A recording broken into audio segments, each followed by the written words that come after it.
Chicago to Canada बरास्ता पाकिस्तान। तहरीर रऊफ क्लासरा, आवाज रबिया एहसन। एक साहब से शिकागो में मुलाकात हुई तो अंदाजा हुआ कि हमारे मुल्क को किस तरह लूटा गया और लूटा जा रहा है। बताने लगे कि आजकल पाकिस्तानी पुलिस और कस्टम ऑफिसर्स की फेवरेट मंजिल कनाडा है। यहाँ हर दूसरा पाकिस्तानी आपको किसी पुलिस या कस्टम ऑफिसर के खानदान से मिलेगा। पुलिस ऑफिसर से याद आया, पंजाब के एक डीआईजी का 3 साल कबल बहुत चर्चा हुआ था। खबरें ये थी कि उन्होंने कनाडा में $20 लाख का घर लेकर बच्चे वहां शिफ्ट कर दिए थे। खुद भी वो 1 साल की छुट्टी लेकर कनाडा चले गए थे।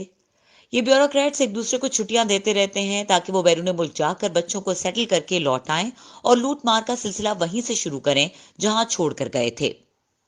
उस पुलिस ऑफिसर की बड़ी खबरें लगी। नैब ने भी इंक्वायरी की।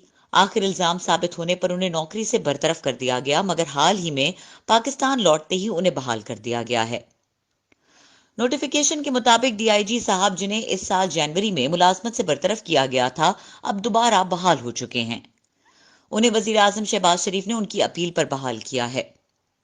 वजीर आजम शहबाज शरीफ को दाद दें, उन्होंने आते ही अपने दौर के उन तमाम अफसरों को क्लीन चिट देकर दोबारा ओहदे अता फरमा दिए जिन पर करप्शन के संगीन इल्जामात थे। अब ताजा तरीन फैसला उस डीआईजी की बहाली का है जिसको संगीन इल्जामात पर बरतरफ किया गया था। इससे अंदाजा लगा सकते हैं कि शरीफ खानदान के हुक्मरानों ने क्या सबक सीखा है। 40 साल बाद भी वो वहीं खड़े हैं जहां से शुरू किया था। उन्हें फर्क नहीं पड़ता कि दुनिया कितनी बदल गई है। करप्शन का कलंक माथे पर लग चुका है, लेकिन वो अब भी वही काम कर रहे हैं जिसकी वजह से वो जेलों में गए। मजाल है कोई तब्दीली आई हो। उन्हें पता है कि इन्हीं करप्ट अफसरों से उन्होंने अपने जाती काम लेने हैं। उन्हें ऐसे वफादार मुलाजिम दरकार होते हैं जो उनके हर तरह के अहकाम बचा लाने पर तैयार हों या फिर सब कुछ लूटने में उनकी मदद करें और उन्हें रूल्स और रेगुलेशंस ना समझाएं। उन्हें गो गेटर टाइप ब्यूरोक्रेट चाहिए होते हैं। ब्यूरोक्रेट्स की एक बड़ी तादाद अब इस राह पर चल निकली है कि इस मुल्क में कुछ नहीं बचा। बेहतर है सब कुछ बाहर शिफ्ट कर दो।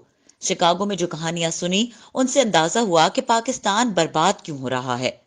जो कुछ उनके हाथ लग रहा है वो सब लूट कर दूसरे मुल्कों में भेज रहे हैं। एक अहम बंदे ने बताया कि एक साबिक चेयरमैन नैब, जिनके इस्लामाबाद में पेट्रोल पंप और जायदादें तो हैं ही, यहाँ शिकागो में भी उन्होंने खासी सरमायाकारी कर रखी है। इस वक्त हर दूसरा ब्यूरोक्रेट जेब में दूसरे मुल्कों की शहरियत लेकर घूम रहा है।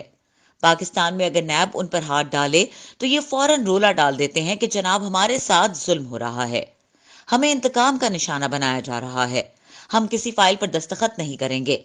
अब तो खैर से नैब के अपने अफसर भी अरबपति बन चुके हैं।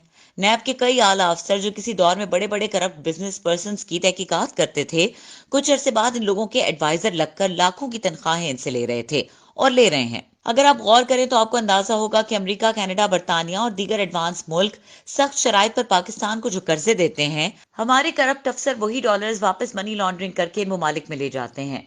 पाकिस्तानी अवाम वो कर्जे वापस करते रहते हैं और हमारी इलीट वो सब कुछ अमेरिका, कनाडा और बरतानिया शिफ्ट करती रहती है। सवाल यह है कि इतनी बड़ी तादाद में इन अफसरों और सियासतदानों ने कैसे इन तरक्की याफ्ता मुल्कों की शहरियत ले ली। सेनेटर सुगरा इमाम ने सेनेट में एक बिल पेश किया था कि जिन अफसरों के पास दोहरी शहरियत है उन पर पाबंदी होनी चाहिए कि वो एक शहरियत छोड़ दें। बरसों गुजर गए लेकिन इस बिल का कुछ पता न चला। इस तरह सुप्रीम कोर्ट में इंकशाफ हुआ था कि हजारों की तादाद में पाकिस्तानी ऑफिसर्स ने दूसरे मुल्कों की शहरियत ले रखी है।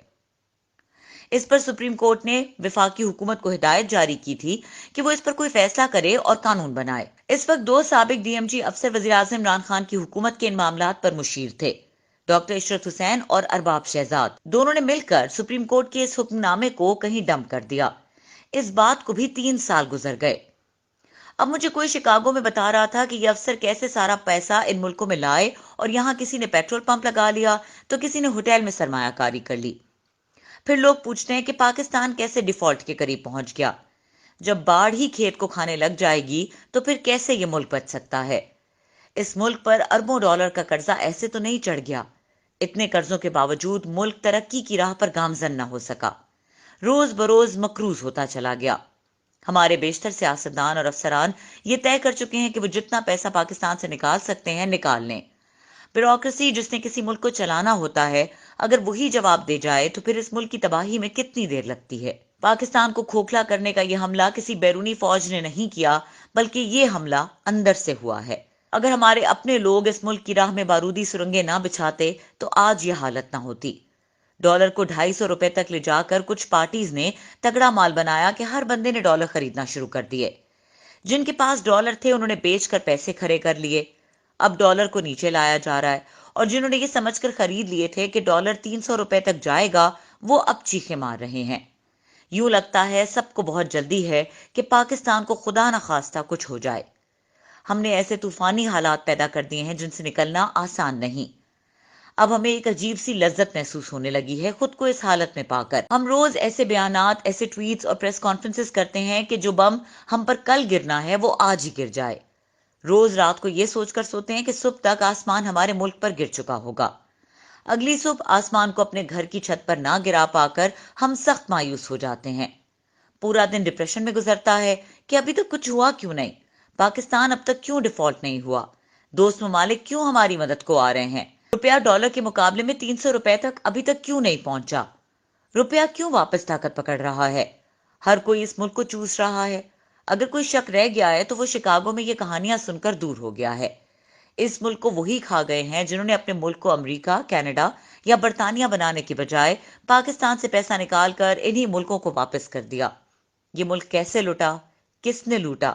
اس کی ساری کہانی اس ایک نوٹیفیکیشن سے پتہ چلتی ہے کہ کیسے ایک ڈی آئی جی کینیڈا جا کر 20 لاکھ ڈالرز کا گھر خرید کر بچوں کو وہاں سیٹل کر کے پاکستان لوٹ کر ملازمت سے برطرفی کا لیٹر وزیر اعظم شہباز شریف سے واپس کرا کے دوبارہ پوسٹنگ لے کر وہیں سے مال کمانا شروع کر دیتا ہے جہاں سے یہ سلسلہ ٹوٹا تھا۔